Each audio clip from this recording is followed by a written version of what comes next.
On March 24th, 1973, the Kansas City Omaha Kings, Nate Tiny Archibald, becomes the very first NBA player to lead the NBA in both scoring and assist in the same season, defying the odds, standing at just 6'1" amongst giants in the sport. Coming from poverty to NBA glory, Tiny's journey is a testament of skill, perseverance, and never giving up on his dream of being the best. Join us today as we dive into this incredible story that shows even the smallest players can have the biggest impact on daily sports history.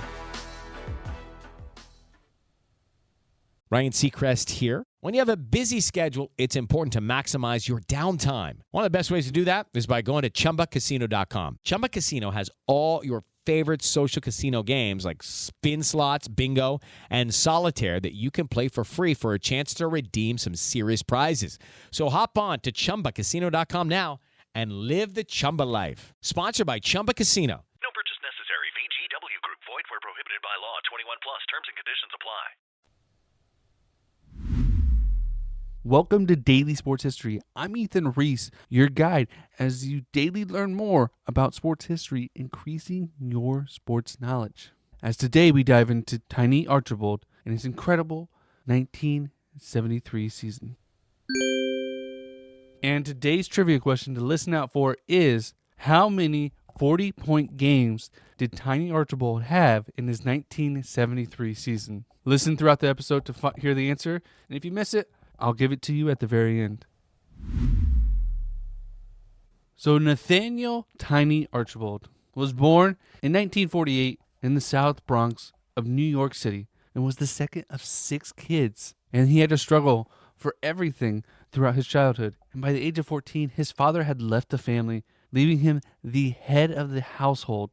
Growing up in one of America's highest crime neighborhoods, he had to avoid gangs, drugs, violence, and he immersed himself in the game he loved of basketball. Though he never grew to be very big, he showed that he had great quickness and handle for the ball and could drive to the basket with ease. But despite the skill, he was actually cut from his high school basketball team as a sophomore. And though many kids would have given up, he stuck with it, and by his junior year, he made the team, but was only a bench warmer. But he never gave up working on his craft. And by his senior year, he became the starting point guard and the team captain, averaging double digits and was the team's second leading scorer, and earned all city honors for his performance, leading his high school to a city championship. But because he didn't start until his senior year, and he was a smaller guard at 6 feet 1 inch, although many think that he was probably closer to 5'10", 5'11", many colleges did not come knocking,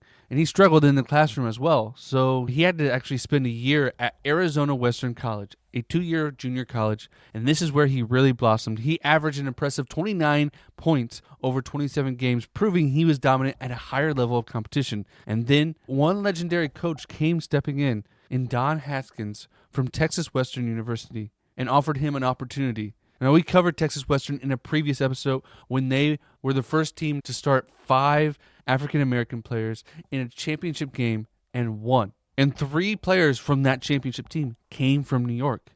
So this gave Archibald the opportunity he was looking for. And he was able to transfer over to Texas Western, where he got a new nickname called Nate the Skate for his electrifying way that he could just flow through the offense. In his 3 years at Texas Western, which later became UTEP, he averaged over 20 points a game. But the team didn't have extreme success like they had had in the past. They were just a good team. But he still caught the eye of NBA scouts. And in 1970, he would be selected in the second round, 19th overall, by the Cincinnati Royals. And he was also selected by the ABA, but chose to join the more established NBA. And he made his debut recording 17 points in a loss to the New York Knicks. And he would come in and make an impact immediately in his rookie year, averaging 16 points, 5 assists, and 3 rebounds. And he would continue his success the following year, averaging 28 points, 9 assists, and 3 rebounds, showing that he was one of the better players in the NBA. But the Cincinnati Royals were struggling and had to relocate to Kansas City.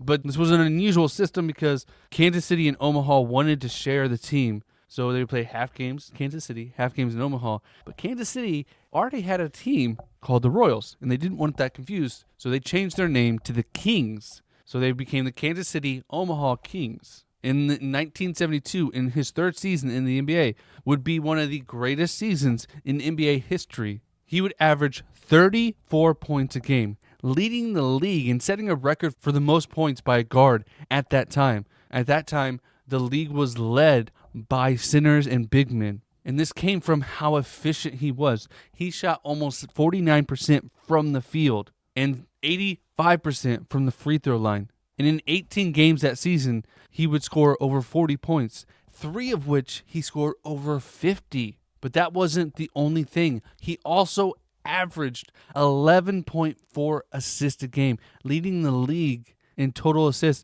breaking the record for most assists in a season, and recorded 3 20-plus assist games. He accounted for over 30% of the team's total points. But despite how successful he was, the team struggled, and they ended up with a record of 36-46 and did not qualify for the playoffs. But this was a change in mindset. You gotta remember, this was the 1970s, and the previous decade was dominated by big men with Bill Russell and Wilt Chamberlain taking over the league. Everyone thought you needed a big man to have success. And this guy that was barely 6 foot tall was running around everybody, scoring and passing, making the league take notice of what he was doing. But unfortunately, the following season, he injured his Achilles. And got to remember, this was the 1970s. Medical was not what it is today. Lots of times we see now that players struggle to come back from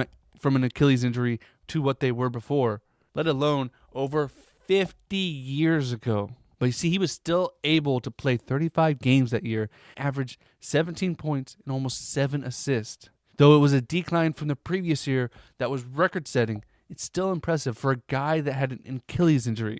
But he would come back the next season stronger and play 82 games that season, leading the team to their first winning season since he had joined the team.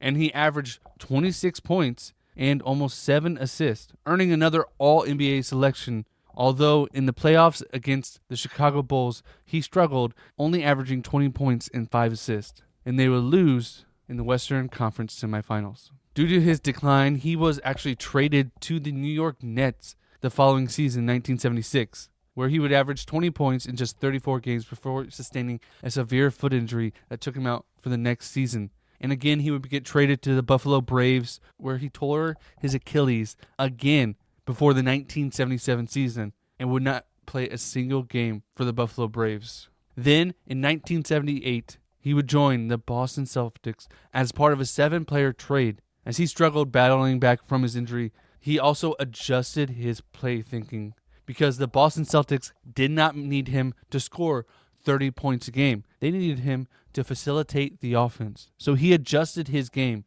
and in 3 years, this would lead him to his first championship alongside NBA great Larry Bird, but only averaged 13 points a game with almost 8 assists a game, focusing on facilitating the offense and taking the step back from his previous starring role. But he had enough success that season that he would be named an NBA All-Star and would be named the MVP of that game, showing he had come back from where he was from his injuries to show his resiliency to win a championship. He would play with Boston for a couple more years before playing with the Milwaukee Bucks in his last season, the 1983-84 season, where he would average just 7 points and 3 assists before he retired after 14 seasons in the NBA. He ended up being a 7-time All-Star and an MVP, and in 1991, he was inducted into the Basketball Hall of Fame. And he changed the game for smaller players to have success in the NBA. He was a true inspiration for players like Allen Iverson and Chris Paul,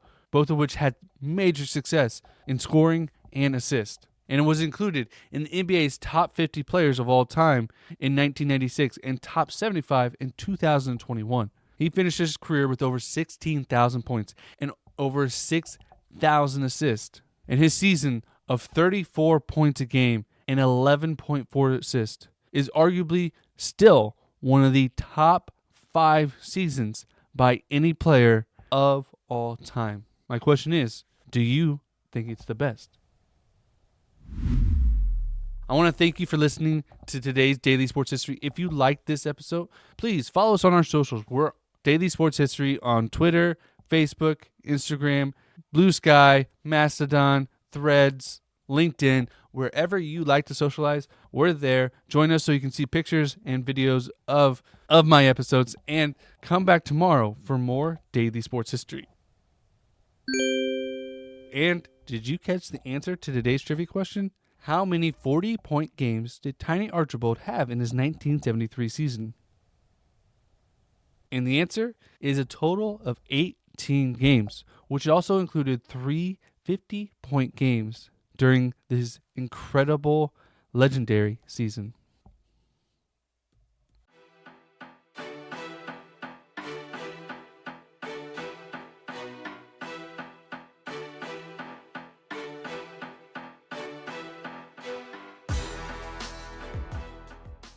Hello, it is Ryan, and I was on a flight the other day playing one of my favorite social spin slot games on ChumbaCasino.com. I looked over at the person sitting next to me, and you know what they were doing? They were also playing Chumba Casino. Coincidence? I think not. Everybody's loving having fun with it. Chumba Casino is home to hundreds of casino-style games that you can play for free anytime, anywhere, even at 30,000 feet. So sign up now at ChumbaCasino.com to claim your free welcome bonus. That's ChumbaCasino.com and live the Chumba life. No purchase necessary. VGW. Void where prohibited by law. See terms and conditions. 18+. For the ones who get it done, the most important part is the one you need now. And the best partner is the one who can deliver. That's why millions of maintenance and repair pros trust Grainger. Because we have professional-grade supplies for every industry, even hard-to-find products. And we have same-day pickup and next-day delivery on most orders. But most importantly, we have an unwavering commitment to help keep you up and running. Call, click Grainger.com, or just stop by. Grainger, for the ones who get it done.